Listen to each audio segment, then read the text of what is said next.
Assalamualaikum warahmatullahi wabarakatuh. Innal hamdalillah nahmaduhu wa nasta'inuhu wa nastaghfiruh wa na'udzu billahi min shururi anfusina wa min sayyiati a'malina. May yahdihillahu fala mudilla lahu wa may yudlil fala hadiya lahu. Asyhadu an la ilaha illallah wahdahu la syarika lah wa asyhadu anna Muhammadan abduhu wa rasuluh sallallahu alaihi wasallam. Rabbi shrah li sadri wa yassir li amri wahlul 'uqdatam min lisani yafqahu qawli. Subhanaka la ilma lana illa ma 'allamtana innaka antal alimul hakim wa la hawla wa la quwwata illa billahil aliyyil azim. Tuan Imam yang saya hormati, Tuan Bilal, tuan-tuan ahli jawatan kuasa masjid, muslimin muslimat, hadirin hadirat yang dirahmati Allah, ucapan puji syukur kita panjatkan kehadirat Allah Subhanahu wa taala. Dengan izinnya pada pagi ini Allah masih memberikan kesihatan dan memilih kita untuk mendatangi tempat yang mulia ini bagi melakukan ibadah kepada Allah Subhanahu wa taala. Mudah-mudahan Allah SWT senantiasa membimbing dan memimpin kita semua untuk menjadi hamba-hambanya yang soleh dan solehah, insyaAllah.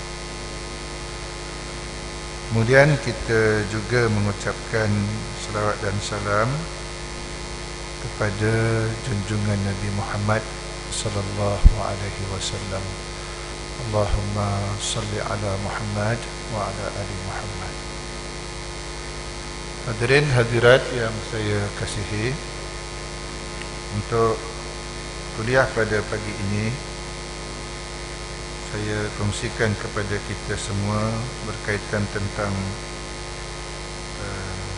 7 wasiat nasihat baginda Rasulullah sallallahu alaihi wasallam bagi menjadikan kehidupan kita sebagai seorang yang sukses, pemenang dalam kehidupan ini. 7 perkara ini telah diamalkan oleh orang-orang besar dalam sejarah, sama ada secara sedar ataupun tidak. Orang-orang sukses di dunia sebenarnya telah melaksanakan nasihat baginda Rasulullah sallallahu alaihi wasallam ini. Maknanya 7 nasihat Nabi ini lebih dahulu daripada 7 Habit oleh Stephen Covey. Di Rasulullah SAW 1400 tahun yang silam dah kemukakan 7 yang patut menjadi amalan orang-orang yang sukses. Dalam satu hadis yang diriwayatkan oleh Imam Ahmad, tuan-tuan dan puan, Rasulullah SAW mewasiatkan 7 perkara untuk diamalkan oleh kita sebagai hamba-hambanya yang ingin sukses di dunia dan di akhirat. Yang pertama, terjemahnya tuan-tuan ya. Yang pertama, wasiat ataupun nasihat Nabi ini tuan-tuan, Rasulullah mengatakan, cintailah kaum miskin dan mendekatilah padanya. Itu yang pertama, suruh kita mencintai orang miskin dan mendekatkan diri dengan orang miskin. Biasanya kita nak berjaya kena dekat orang kaya tu kan. Tapi Rasulullah dia tolak belakang daripada itu. Maknanya nak jadi orang sukses, kata Nabi, dekatilah orang miskin, cintailah orang miskin dan dekatilah mereka. Rasulullah sallallahu alaihi wasallam, tuan-tuan, dalam sejarah hidupnya dia suka dengan orang-orang miskin. Bahkan Rasulullah SAW sendiri pun kepadanya ditawarkan berbagai-bagai kemewahan. Contohnya bukit-bukit yang ada di Mekah itu ditawarkan untuk menjadi emas kepada Nabi, namun Rasulullah SAW tidak menginginkannya. Dia mengatakan, wahai Allah, anugerahkanlah kepadaku sehari aku lapar, sehari aku kenyang. Ketika aku lapar, aku boleh bermohon kepadamu. Apabila aku kenyang, aku boleh bersyukur kepadamu. Dan Nabi SAW juga menyebutkan, tuan-tuan, orang miskin ni adalah orang yang paling awal masuk surga, kan?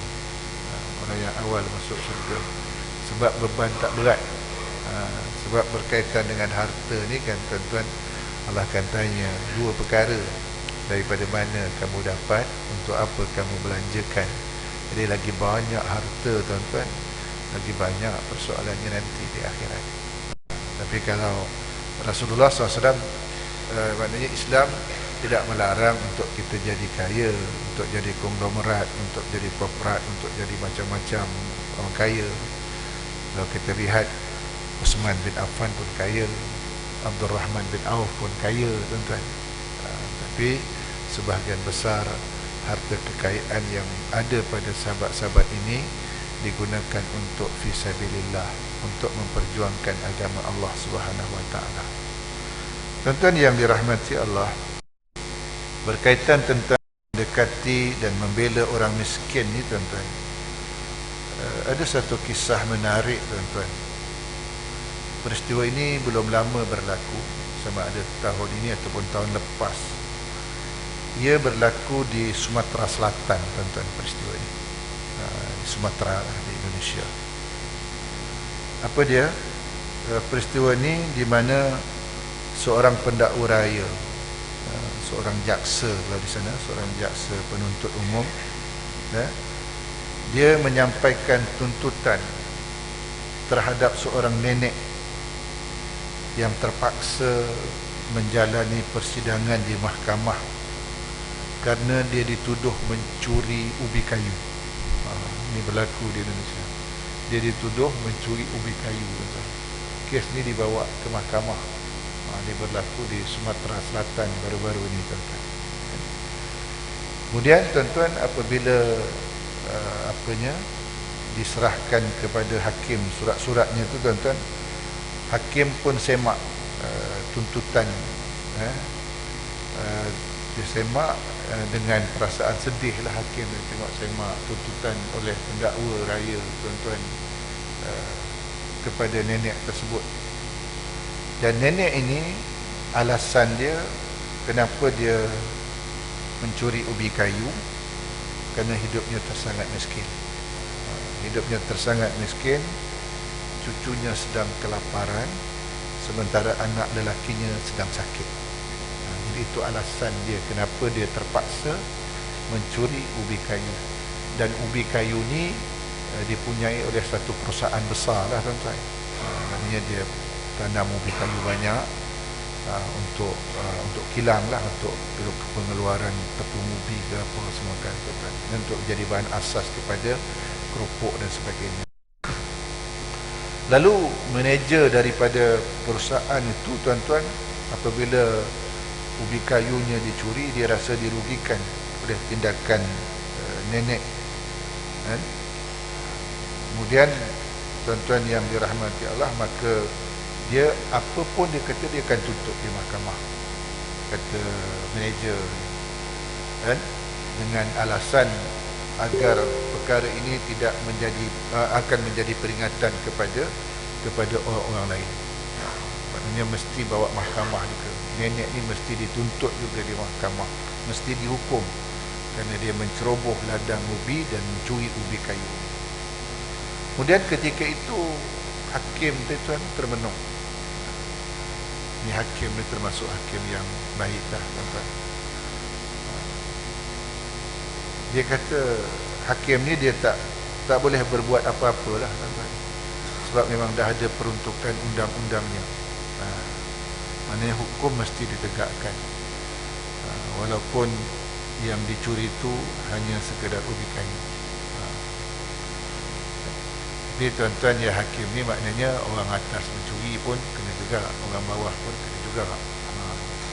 Tapi ada juga hakim dia pilih tuan-tuan, yang atas tak kena, yang bawah dia kena. Itu yang Rasulullah sebutkan di dalam hadisnya, telah menjadi kehancuran umat terdahulu dari kalangan kamu, kata Nabi, apabila yang mencuri, yang merompak, yang rasuah itu orang-orang berpangkat, orang-orang berkedudukan, maka kamu tidak laksanakan, dia tidak, orang-orang dahulu tak laksanakan hukuman. Jadi kalau yang mencuri itu rakyat jelata, orang bawahan, maka dia pun laksanakan hukuman. Kemudian Rasulullah SAW pertegaskan, "Lau anna Fatimah binti Muhammad sarqat laqata'tu yadaha." Kalau seandainya Fatimah binti Muhammad mencuri, aku akan potong tangannya. Maknanya Rasulullah SAW tidak pilih kasih dalam pelaksanaan hukuman ini. Jadi tuan-tuan yang dirahmati Allah, maka hakim tadi, walaupun orang tua tadi memberikan alasan dia terpaksa mencuri kerana cucunya kelaparan sementara anak laki-lakinya sakit, kan? Tapi kata hakim, aku tak boleh berbuat apa, sebab hukum mesti ditegakkan. Maka dengan berat hati tuan-tuan, hakim pun memutuskan sambil melihat wajah nenek tu yang ketika itu tertunduk, sedih, sedu, tuan-tuan. Hakim kata, maafkan saya wahai nenek, dia kata, saya tak dapat membuat pengecualian dalam hukum ini. Hukum, dia kata, tetap hukum. Jadi dia kata, anda mesti dihukum berdasarkan kesalahan yang dilakukan. Saya mendenda nenek ataupun saya mendenda puan dengan denda 1 juta rupiah.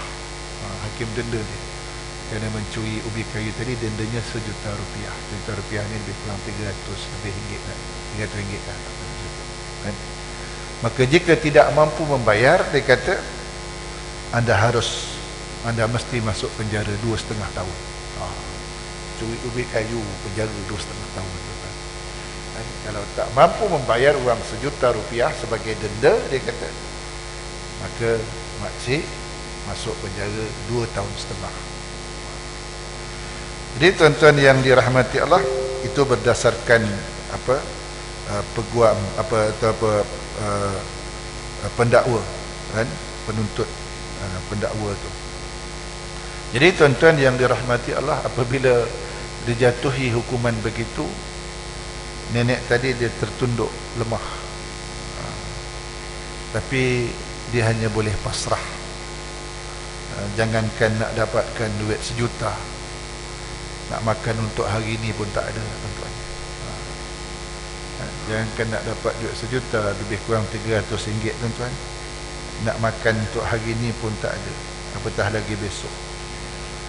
Maka tak lama, tuan-tuan, tiba-tiba hakim tadi, tuan-tuan, hakim tadi dia buka topi dia tu.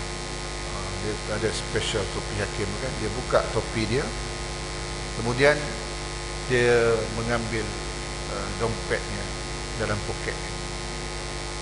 Kemudian dia pun keluarkan duit 1 juta rupiah, masuk dalam topi dia. Kemudian ketika itu, tuan-tuan, dia berkata kepada hadirin, ramai orang yang hadir masa itu, dia kata, saya atas nama pengadilan ini juga menjatuhkan denda kepada setiap hadirin yang hadir pada hari ini sebanyak satu orang RM50,000. Maknanya setelah dia bagi 1 juta rupiah tadi, maknanya orang yang hadir ni kena denda, kamu kena denda sebanyak RM50,000 setiap seorang. Dan wahai pembantu hakim, maknanya panitera dia, sila bawa topi ni pergi minta pungut wang sebanyak seorang sebanyak RM50,000. Sebab kenapa aku mendenda kamu? Kerana kamu membiarkan orang tua ni yang hidup di kota ini lapar, kelaparan, dia dan cucunya kelaparan. Sepatutnya kamu semua membantu mereka. Dia kata begitu, kan? Jadi tuan-tuan yang dirahmati Allah, maka pembantu hakim tadi pun bawa topi hakim tadi, pergi jumpa setiap hadir yang pada waktu itu, masing-masing bagi RM50,000. Termasuk manager ladang ubi tadi pun bagi juga RM50,000, tuan-tuan.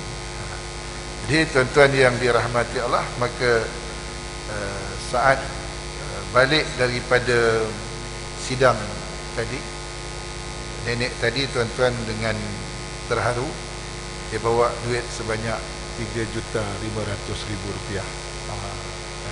Dia bawa RM3,500,000 kan, termasuk duit daripada manager yang ladang ubinya dicuri oleh nenek tu tadi, tuan-tuan. Jadi tuan-tuan yang dirahmati Allah, beginilah. Dan perkara ini dia tak ditulis dalam, sepatutnya perkara yang begini yang mendidik masyarakat begini kan sepatutnya heboh lah ditulis di surat khabar. Tapi tak keluar di surat khabar. Tak keluar surat khabar. Yang keluar dalam surat khabar ni kes-kes ahli politik ni, itu yang banyak keluar dalam surat khabar. Tapi kisah yang menyentuh hati ini, di mana seorang nenek terpaksa mencuri ubi kayu kerana cucunya kelaparan, kan?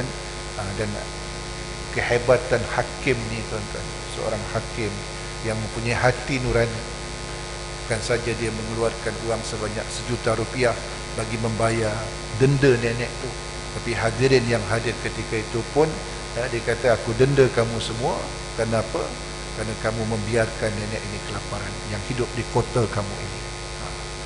Jadi kisah ini, tuan-tuan, sebenarnya dia menyentuh hati kalau seandainya dihebohkan, tuan-tuan. Tapi kisah-kisah seperti ini disenyapkan begitu saja. Jadi tuan-tuan yang dirahmati Allah, balik kepada yang pertama yang saya sebutkan tadi, kata Rasulullah SAW untuk menjadi orang sukses, yang pertama, cintailah orang miskin dan mendekatilah padanya. Saya pernah ceritakan, tuan-tuan, barangkali bagaimana Said Nursi Badi'uzzaman. Said Nursi Badi'uzzaman seorang ulama besar di Turki, tuan-tuan, pada masa Daulah Osmaniyah. Said Nursi Badi'uzzaman, tuan-tuan, ketika dia belajar di pondok, di pesantren satu tempat lah, dia satu hari, tempat dia belajar tu, tempat pondok dia belajar tu, ada seorang pengemis masuk dan menemui pelajar-pelajar, santri-santri yang ada di pondok tersebut, bagi tujuan untuk meminta sedikit makanan kerana perutnya kelaparan, keroncongan. Dan pengemis ini dalam keadaan berpakaian yang compang-camping, yang koyak rabak dan berbau busuk. Jadi penuntut-penuntut di pondok tersebut, tuan-tuan, melarikan diri daripada orang peminta sedekah ini. Maka ketika itu Said Nursi Badi'uzzaman, tuan-tuan, dia melihat dari jauh bagaimana pakcik tadi kesana kemari menemui pelajar-pelajar untuk mendapatkan sedikit habuan, sama ada makanan ataupun duit. Namun semua orang tidak melayani orang miskin tersebut. Maka ketika itu, tuan-tuan, Said Nursi masa itu dia seorang pelajar yang biasa-biasa saja, tuan-tuan. Tapi ketika itu, tuan-tuan, dia teringat yang dia baru dapat kiriman makanan daripada ibunya di kampung. Said Nursi Badi'uzzaman mendekati pengemis tersebut dan memberi makanan yang baru diperolehi daripada ibunya yang kirim dari kampung, tuan-tuan. Bukan sekedar memberikan makanan kepada pengemis tersebut, Said Nursi duduk sama, tuan-tuan, dengan pengemis tersebut sambil berbual-bual, pada masa yang sama menyantap makanan yang diberikan oleh Said Nursi tersebut kepada pengemis tersebut. Maka tak lama kemudian dah kenyang, pengemis tadi pun keluar daripada kawasan pondok tersebut. Tuan-tuan tahu apa yang berlaku? 2-3 hari saja selepas itu, tiba-tiba Said Nursi Badi'uzzaman ni, tuan-tuan, menjadi seorang pelajar yang pandai, seorang pelajar yang hebat, tuan-tuan. seorang pelajar yang hebat. Dan tak lama kemudian dia mengharumi mengharumkan Turki, tuan-tuan, dengan ilmu-ilmunya yang hebat, dengan perjuangannya yang hebat. Dan lahirlah satu tulisannya Risalah An-Nur sebagai contoh. Ini saya sebut. Kenapa? Kerana dia menyantuni orang miskin. Allah Subhanahu Wa Taala memberikan kepadanya karamah sehingga dia menjadi orang pintar. Dan apabila menjadi orang pintar, dia yang diperjuangkan adalah agama Allah. Dan Syed Nursi ini, tuan-tuan, dalam sejarahnya dia keluar masuk penjara je, tuan-tuan. Keluar masuk penjara sebab masa itu sekularisme telah merayap di Turki. Dan pada zamannya juga, tuan-tuan, di mana Daulah Osmaniyah runtuh pada tahun 1924, tuan-tuan. Jadi, tuan-tuan yang dirahmati Allah, itu makanya saya nak ingatkan diri saya. Dan apabila ada datang orang kepada kita untuk taruhlah peminta sedekah, tuan-tuan, kalau boleh, apatah lagi kalau dia ketuk pintu rumah kita, jangan dia pulang dengan kehampaan. Maknanya bagilah semampu yang kita bagi, walaupun hanya 50 sen, walaupun RM1. Maknanya jangan dia pulang dengan tangan kosong. Sebab kita tak tahu, tuan-tuan, mungkin yang ketuk, kita pun tak kenal kan dengan siapa yang datang. Mungkin yang ketuk pintu rumah kita tu dia bukan manusia, tetapi dia adalah malaikat yang Allah utuskan untuk menguji kita bagaimana keadaan kita dengan harta kita. Sama ada kita sayang, kita kedekut sangat harta, hanya nak bagi RM1 tu, 50 sen pun. Walaupun kita kata adalah orang yang ambil kesempatan menipu, itu hal dia, tuan-tuan. Yang paling penting kita beri semampu yang ada pada diri kita. Maknanya jangan dia pulang dengan tangan kosong. Walaupun hanya 50 sen, berikanlah. Sebab di saat itu Allah menguji kita mungkin, tuan-tuan, sama bagaimana sayangnya kita kepada harta kita. Okey, itu yang pertama ya. Cinta kau miskin dan mendekatilah kepadanya. Kemudian yang kedua, kata Nabi SAW, 7 perkara yang menjadikan orang sukses ini, tuan-tuan. Pandanglah orang yang di bawahmu dan jangan memandang orang yang di atasmu. Itu yang kedua, tuan-tuan. Maknanya nak jadi orang sukses sama ada di dunia, dan ini telah diamalkan oleh kalangan ulama-ulama besar pada masa silam. Maknanya pandang orang di bawah, jangan pandang orang yang di atas. Ini berkaitan dengan harta benda dunia terutama, tuan-tuan. Ini dengan harta benda dunia ni, kita tengok orang bawah kita, jangan tengok orang atas kita. Kalau kita kata kita susah, ada orang lagi susah, tuan-tuan. Lagi susah. Tapi dalam soal ilmu, dalam soal ibadah, tuan-tuan, kita jangan tengok orang bawah kita pula. Dalam soal ilmu, dalam soal ibadah, kita kena tengok orang di atas kita. Dia kata orang tu, tak apalah, aku tak pergi surau, tak pergi masjid, dan aku ni lagi tak pernah pergi, aku hanya juga pergi sekali-sekali. Itu tak betul, tuan-tuan, kan? Maknanya kita kena tengok orang yang di atas kita. Ada tuan haji tu, dia tak sihat, tapi kalau tengok tiap waktu dia ada kat masjid. Itu menjadi contoh kepada kita. Maknanya soal ibadah, soal ilmu, kita tengok orang di atas. Tapi soal harta kekayaan, harta benda, tengok orang di bawah. Tapi setelah usahalah, tuan-tuan. Sebab kita ni disuruh usaha, untuk lepas usaha tu baru qanaah. Okey, 2. Kemudian yang ketiga, sambungkan tali silaturahim walaupun kerabatmu berpaling darimu. Sambungkan tali silaturahim walaupun saudaramu berpaling darimu. Maknanya dia putuskan hubungan tali silaturahim, tapi kita sambung juga. Dia palingkan muka daripada kita, kita hadap juga. Sambungkan tali silaturahim.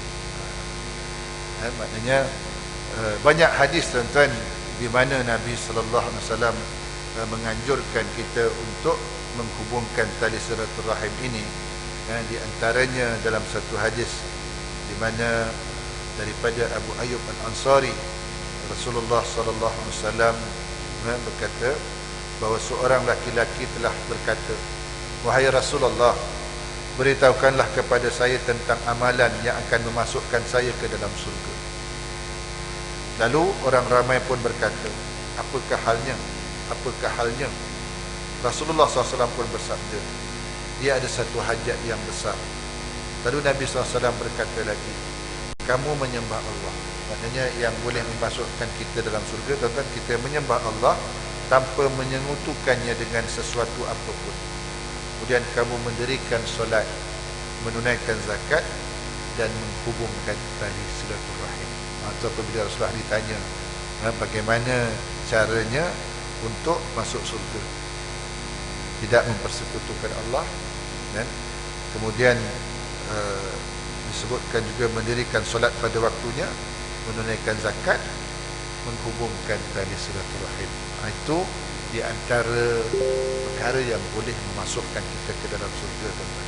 Kemudian dalam hadis yang lain, Rasulullah SAW menyebutkan juga berkaitan tentang dosa orang yang memutuskan tali silaturahim ini. Dalam satu riwayat daripada Jubair bin Mut'im, Rasulullah SAW radhiyallahu anhu, daripada Rasulullah SAW, baginda bersabda, surga tidak akan dimasuki oleh orang yang memutuskan hubungan tali silaturahim. Maknanya orang yang memutuskan hubungan tali silaturahim, dia tak masuk surga lah. Senang cerita macam tu. Terutama dengan kerabat, tuan-tuan. Silaturahim ni terutama dengan kerabat, adik-beradik, mak saudara, kan? Jangan sampai kita putuskan hubungan tali silaturahim.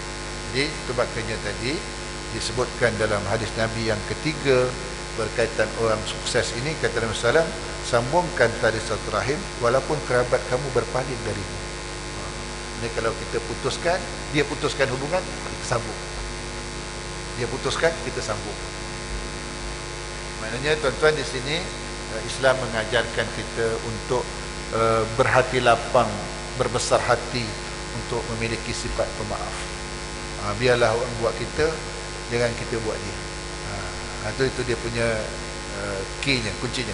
Biarlah dia buat, biarlah dia putuskan dia buat. Kan ada hadis menyebutkan, Rasulullah kata, berilah orang yang kedekut kepadamu. Rasulullah suruh bagi orang yang kedekut dengan kita. Dia kedekut dengan kita, tapi kita bagi dekat. Dan hubungkanlah terus orang yang memutuskan. Dan maafkanlah orang yang menzalimimu. Itu diajarkan oleh baginda Rasulullah sallallahu alaihi wasallam. Jadi banyak riwayat-riwayat, tuan-tuan, menceritakan bagaimana Rasulullah sallallahu alaihi wasallam sikap Nabi ini dengan musuh, tuan-tuan, dengan orang yang memusuhi Nabi. Apa pun yang mereka lakukan kepada Nabi, Abu Jahal sebagai contoh, apa yang dia tak buat kepada Nabi sallallahu alaihi wasallam. Tapi apabila Abu Jahal terperangkap dalam lubang, Rasulullah juga yang keluarkan dia daripada lubang. Apabila dah keluar daripada lubang, dia kata, hebat sihirmu wahai Muhammad. Abu Jahal kata macam tu. Jadi tuan-tuan, apa yang Abu Jahal tak buat kepada Nabi, namun Nabi tetap melakukan kebaikan kepada orang yang memusuhinya. Kemudian tuan-tuan yang dirahmati Allah, di dalam hadis yang lain berkaitan tentang silaturahim ini, daripada Anas bin Malik Al-Ansari radhiyallahu anhu, bahwasanya Rasulullah berkata, man ahabba ayyubsata lahu fi rizqi wa yunsa'a lahu fi atharihi falyasil rahimah. Rahul Bukhari wa Muslim. Diriwayatkan daripada Anas bin Malik radhiyallahu anhu bahawa Rasulullah sallallahu alaihi wasallam telah bersabda, sesiapa yang suka dan ingin dimurahkan rezeki untuknya serta dilewatkan ajal untuknya, maka hendaklah dia menghubungkan tali silaturahim. Siapa yang nak murah rezeki, siapa yang nak umur panjang, hubungkan tali silaturahim. Namun ada ulama mengatakan rezeki bertambah ni maknanya sebab ada setengah mengatakan secupak tak jadi sekantang, kan, darah tu banyak mana rezeki kita. Namun setidak-tidaknya kalau kita menghubungkan tali silaturahim, Allah barakahkan rezeki itu, berkatkan rezeki itu. Umur kita ni kan ada setengah ada ulama mengatakan, kan, maknanya umur kita ni kalau 70 dia tak jadi 71 tu, kan. Dia tak jadi 71. Maknanya walaupun kita kata doa, ya Allah panjangkan umurku, sebab umur kita tu dah ditentukan. Namun demikian Allah Subhanahu Wa Taala dia beri keberkatan umur tersebut. Walaupun 70, tapi barakahnya tu tuan-tuan sama dengan 700 tahun kita hidup. Macam tu kan, berkatnya umur tersebut. Sehingga orang yang berkat umur tu tuan-tuan, walaupun dia dah mati, tapi seolah-olah dia masih hidup. Sebab orang masih teringat, terutama ada buku yang ditulis, nasihat yang dia pernah bagi kan. Dia seolah walaupun dia dah mati, tapi dia seolah-olah masih hidup. Itu tuan-tuan, maknanya betapa hebatnya menghubungkan tali silaturahim ini. Okey, itu yang ketiga ya, hubungkan tali silaturahim walaupun kerabatmu berpaling darimu. Nak jadi orang hebat, nak jadi orang sukses, kena hubungkan tali silaturahim kepada orang yang memutuskan. Kemudian yang keempat tuan-tuan, yang keempat kata Nabi SAW, jangan meminta sesuatu kepada sesiapa pun selain daripada Allah. Maksudnya tuan-tuan yang dirahmati Allah, kalau nak minta, minta dengan Allah, jangan minta kepada makhluk. Makhluk ni tuan-tuan, kenapa kita tak digalakkan untuk minta kepada makhluk? Makhluk ni, apa yang ada pada makhluk ni terhad tuan-tuan, sedikit. Jadi mintalah kepada yang maha kaya, yang memiliki segala-galanya. Di puas hati kita minta tuan-tuan kepada Allah yang menciptakan segala-galanya. Kita minta kepada makhluk, walaupun orang tersebut adalah orang yang paling hampir dengan kita, mak kita contohnya, bapak kita contohnya. Hari-hari kita minta, mak kita sendiri pun, bapak kita sendiri pun, suami kita sendiri pun, isteri kita sendiri pun, kalau hari-hari minta, boring juga dia tuan-tuan. Hari ni minta RM10, besok minta RM10, lusa minta RM10, bulat minta RM10. Dia kata kalau hari-hari RM10 macam ni, tokek balak pun jual lori, dia kata. Sebab apa? Sebab apa yang ada pada manusia itu terhad. Apa yang ada manusia itu terhad. Jadi mintalah kepada yang maha kaya, yakni Allah Subhanahu wa ta'ala. Yakin dan percayalah, apabila kita minta, Allah tidak akan menghampakan. Cuma kadang-kadang kita minta lain, Allah bagi lain. Sebab apa? Sebab mungkin kalau Allah bagi yang kita minta tu, kita tak boleh bawa, kan? Dan kadang-kadang ada kalanya Allah tak bagi di dunia, Allah bagi di akhirat. Itu kita kena yakin begitu. Okey, jangan minta kepada sesiapa selain Allah. Kemudian yang kelima, kata Nabi SAW, qulil haq walau kana murran, katakanlah yang benar walaupun ianya pahit. Katakanlah kebenaran walaupun ianya pahit. Cakap benda betul, cakap yang betul walaupun ianya pahit. Jadi tuan-tuan, ya, memang bukan senang untuk nak menegakkan kebenaran ini. Dalam kehidupan kita tuan-tuan, kadang-kadang kita terpaksa memilih sama ada yang nak kita pilih ni redha Allah ataupun redha makhluk, redha manusia. Tapi kalau Allah redha, manusia redha, tu alhamdulillah lah. Tapi kadang-kadang untuk nak mendapatkan keredaan Allah, kadang-kadang kita dimusuhi oleh manusia. Namun demikian, kita mesti pegang prinsip, kena menyatakan yang benar itu benar, yang hak itu hak, yang batil itu batil.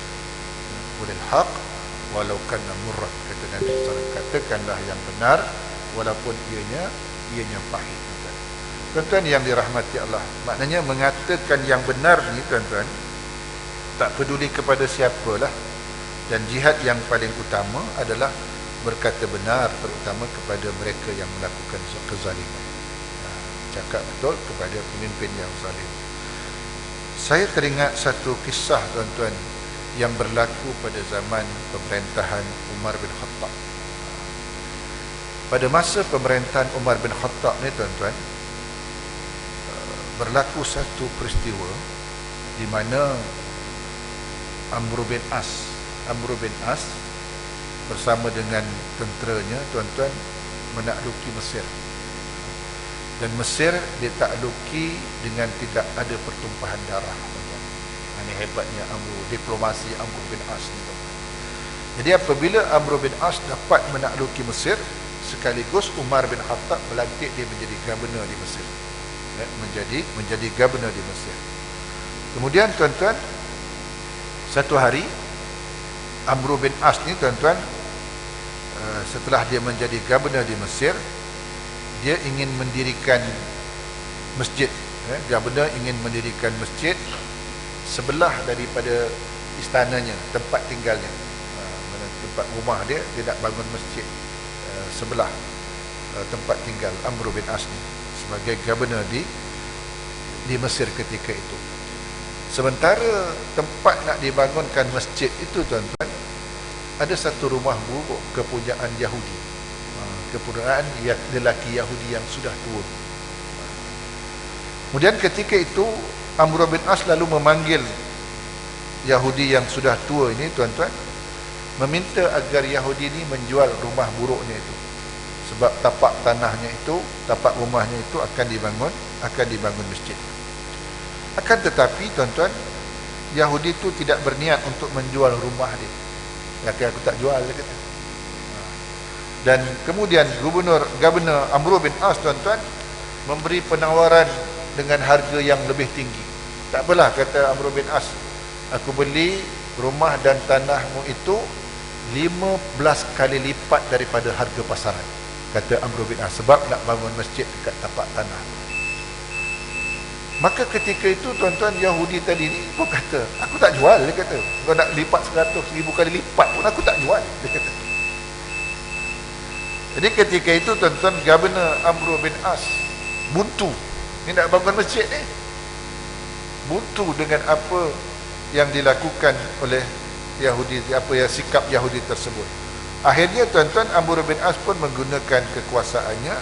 Dia perintahkan bawahannya untuk hantar notis, surat notis, dan yang rumah ni kalau tak mau dijual, tak mau apa, kita akan tolak lah, kita akan tolak, kita akan gusur, oleh istilah Indonesianya, dan sebab tanah ni, kita atas tapak tanah ni, dan kita akan bangunkan masjid. Jadi tuan-tuan, Yahudi tua ni tak boleh cakap apa lah. Tak boleh cakap apa, sebab balai raya dah hantar notis, kemudian nak tolak dengan jin tolak. Jadi tuan-tuan, dia tak boleh buat apa-apa, melainkan dia hanya menangis kerana tak dapat mempertahankan rumah buruknya dan tapak tanah tersebut. Kemudian dia berniat untuk mengadukan apa yang dilakukan oleh Amr bin As ini kepada Khalifah Umar bin Khattab. Dia nak adu, sebab governor ni telah merampas hak dia. Maka dia pun berangkat daripada Mesir, dia berangkat pergi Madinah untuk berjumpa dengan Umar bin Khattab. Kemudian dalam perjalanan menuju Madinah, Yahudi tadi berfikir, agak-agak macam mana ni bentuk khalifah ni, agak-agak sama ke dia macam governor. Dia suka merampas, suka mengambil hak rakyat dia. Dia kata dalam hati kecilnya begitu. Kemudian tuan-tuan yang dirahmatilah, hingga akhirnya Yahudi tua tadi sampai ke Madinah. Kemudian apabila sampai di Madinah, tuan-tuan, dia bertemu dengan seorang laki-laki yang duduk di bawah pokok kurma. Kemudian Yahudi tadi pun bertanya, wahai tuan, tahukah tuan di mana tempat tinggal khalifah? Khalifah di mana? Dia merujuk kepada Umar bin Khattab. Maka ketika itu lelaki itu menjawab, ada apa engkau nak mencari dia? Lelaki itu kata, kau nak cari dia sebab apa? Aku ingin mengadukan sesuatu kepadanya. Jawab Yahudi tadi. Kemudian dia tanya lagi, istananya di mana? Dia tanya kepada orang yang duduk di bawah pokok kurma, istana dia di mana? Maka orang yang duduk bawah pokok kurma tu kata, ada, istananya di atas lumpur. Dia kata macam tu, istananya di atas lumpur. Jawab lelaki tu, tuan-tuan. Yahudi tadi jadi bingung atas jawapan yang diberikan oleh orang yang duduk bawah pokok kurma tu. Lalu ditanya lagi, siapa pengawalnya? Maka orang tu kata, pengawal dia adalah orang-orang miskin, anak-anak yatim dan janda-janda tua. Dia kata macam tu. Itu pengawal khalifah. Kemudian Yahudi tu tanya lagi, lalu pakaian kebesarannya apa? Maka lelaki bawah pokok kayu tu pun kata, pakaian kebesarannya adalah malu dan takwa. Kemudian Yahudi itu tanya lagi, di mana khalifah sekarang? Maka orang yang bawah pokok kayu itu kata, ada di hadapan kau. Dia kata, ada di hadapan kau. Rupanya tuan-tuan, Yahudi tadi sungguh terkejut bahawasanya ternyata sejak tadi orang yang ditanya itu adalah Khalifah Umar bin Khattab. Allahu Akbar. Kemudian Yahudi tadi pun ceritakan segala apa yang dilakukan oleh Gubernur Mesir Amr bin As kepadanya. Jadi tuan-tuan yang dirahmati Allah, laporan tersebut membuatkan Khalifah Umar bin Khattab marah dan wajahnya menjadi merah padam apabila dia mendengar aduan daripada Yahudi ini yang rumahnya diruntuhkan oleh Gubernur untuk dibangunkan masjid di atas tapak tanah tersebut, kan?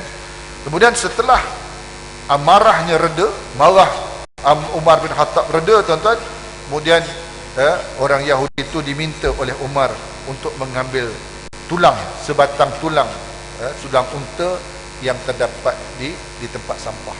Dan Umar kata pergi ambil sebatang tulang dekat rogokan sampah kepada Yahudi tadi. Kemudian Yahudi tadi pun serahkan tulang itu kepada Khalifah Umar bin Khattab. Maka Khalifah Umar bin Khattab kemudian, tuan-tuan, dia menggores tulang tersebut dengan huruf alif yang lurus daripada atas ke bawah. Mana dalam tulang tu digoresnya dengan mata pedang dia. Digores daripada atas ke bawah, kemudian di tengahnya tu pun dicoret sedikit di tengah tulang tersebut. Kemudian dia kata, bawa tulang ini balik ke Mesir dan serahkan tulang ini kepada Amr bin As, gubernur kamu di Mesir sana, kata Khalifah Umar bin Khattab. Jadi Yahudi tadi kebingungan, tuan-tuan, ketika dia diminta untuk membawa tulang yang telah digores dan memberikan kepada Gubernur Amr bin As. Maka ketika itu, tuan-tuan, Amr bin As apabila menerima tulang tersebut langsung menggigil Amr bin As, menggigil, kemudian wajahnya pucat besi apabila terima tulang itu. Maka saat itu juga Gubernur Amr bin As mengumpulkan rakyatnya. Kemudian ketika itu memerintahkan agar masjid yang telah dibangun separuh itu dibongkar semula. Dia kata bongkar semula masjid ni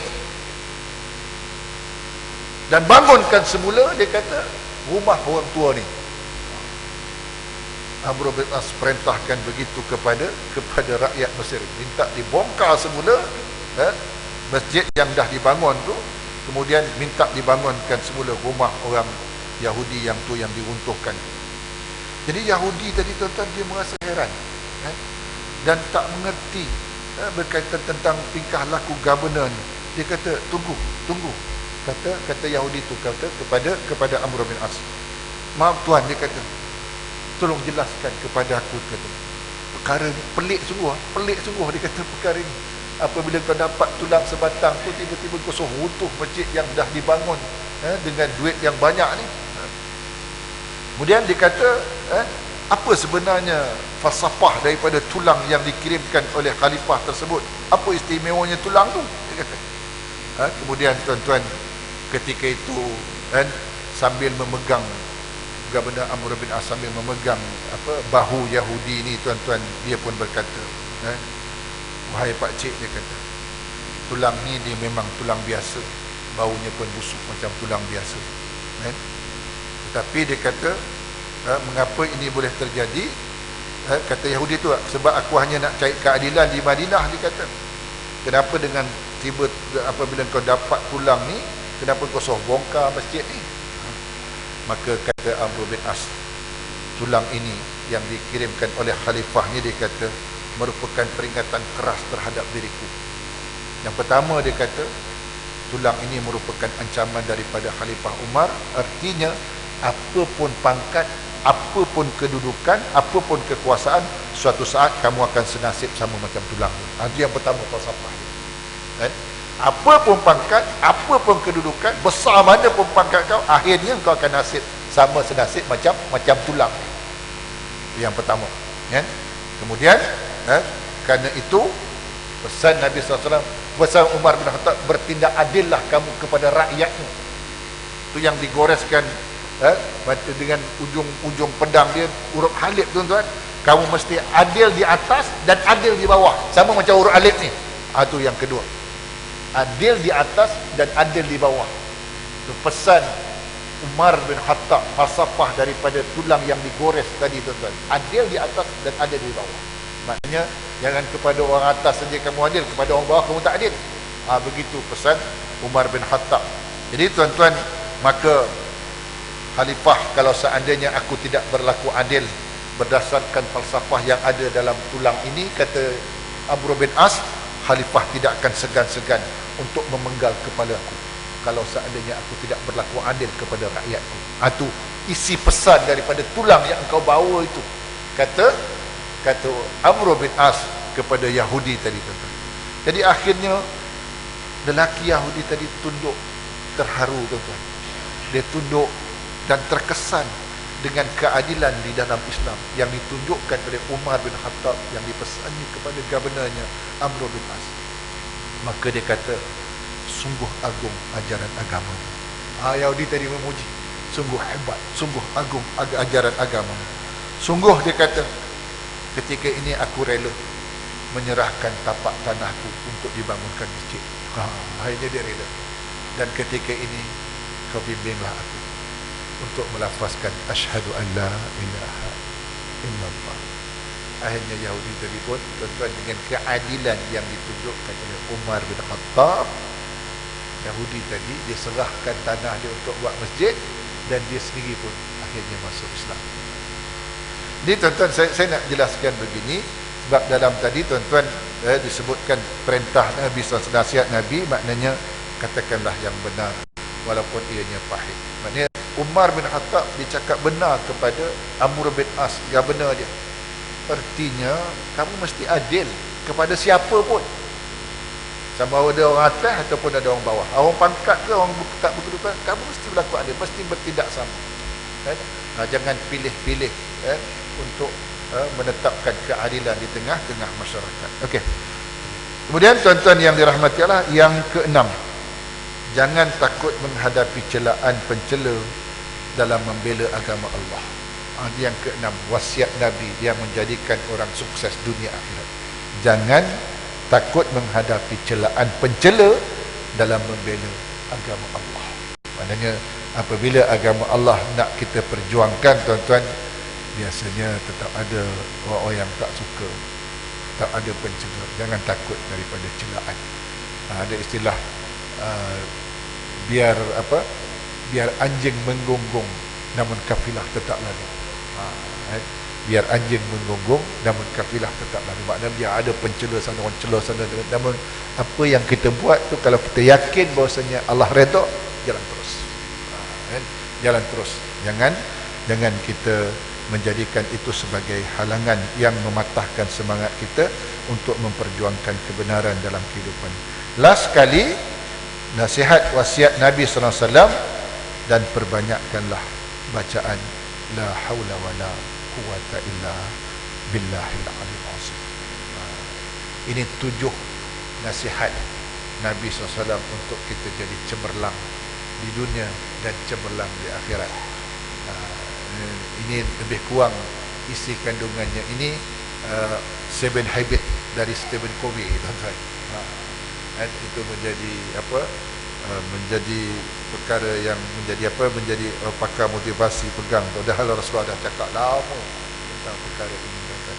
Jadi saya satu saja, mudah-mudahan saya dan kita semua dapat mengamalkan 7 perkara yang saya sebutkan tadi. Seorang balik, cinta kaum miskin dan mendekati padanya, pandang orang di bawah dan jangan memandang orang di atas, sambungkan tali silaturahim kepada kerabat kamu yang berpaling darimu, jangan meminta sesuatu kepada sesiapa pun selain Allah, katakan kebenaran walaupun pahit, jangan takut menghadapi celaan pencela dalam membela agama Allah, dan perbanyakkanlah membaca la haula wala quwata illa billahil azim. Ini dalam hadis yang diriwayatkan oleh Imam Ahmad. Dia tangguh dengan tasbih kafarah dan surat Al-As. Subhanakallahumma wa bihamdika asyhadu an la ilaha illa anta astaghfiruka wa atubu ilaik. Bismillahirrahmanirrahim. Wal 'asr innal insana lafi khusr illa allazina amanu wa 'amilus shalihat wa tawassaw bil haqq wa tawassaw bis sabr. Wabillahi taufiq wal hidayah.